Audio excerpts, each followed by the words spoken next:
ডাঙৰ হ'লো মই প্ৰায় 96ৰ পৰা ইলেকশ্যন প্ৰক্ৰিয়াত জড়িত কিন্তু এইবেলি নিৰ্বাচন সম্পূৰ্ণ সুকীয়া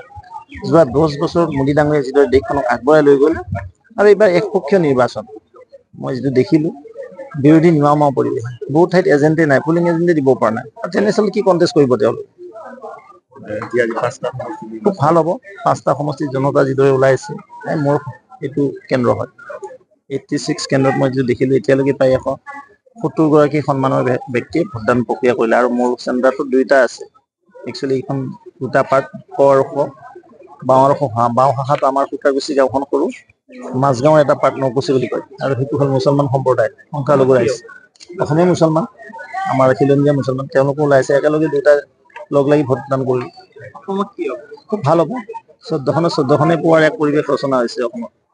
মুখ্যমন্ত্ৰী ডাঙৰীয়াই যিদৰে কাম কাজ কৰি নিলে আৰু মোদী ডাঙৰীয়াই যিদৰে আশীৰ্বাদ কৰিলে উত্তৰ পূৰ্বাঞ্চলবাসী অসমৰ জনতা খুব আনন্দিত ৰাইজ সম্ভাৱনা বাঢ়ি আছে চাওক ভাল ফাইট হ'ব আৰু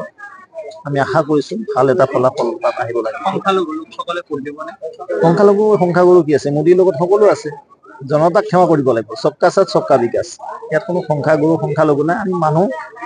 মানুহে মানুহক সন্মান দিব লাগিব মানুহে মানুহৰ পৰিচয় দাঙি ধৰিব লাগিব জীৱশ্ৰেষ্ঠ মানৱ বিচাৰে মোদী ডাঙৰীয়াই সেই কামটোৱে কৰি গৈ আছে খুব ভাল ইয়াত নাই কোনে নাই ইয়াত সিংগেল ৱাক অভাৰ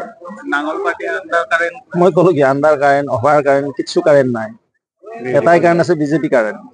ভোটাৰ ৰাইজক কি আহ্বান জনাম সুন্দৰভাৱে শান্তিপূৰ্ণভাৱে এই গণতান্ত্ৰিক কি আমাৰ ভাৰততন্ত্ৰ হ'ল গণতন্ত্ৰ সংবিধান আমাৰ যি মৌলিক অধিকাৰ এই মৌলিক অধিকাৰ সাব্যস্ত কৰিব লাগে ভোটদানটো হ'ল নিজা কথা কোনে কাক ভোটদান কৰে যদিও আমি ৰাজনৈতিক নেতা হিচাপে আহ্বান জনাম ভোটদানটো এটা কমপ্লিট সুকীয়া বস্তু নিশ্চয় জনতা ওলাই আহি তেওঁলোকৰ মৌলিক অধিকাৰ সাব্যস্ত কৰিব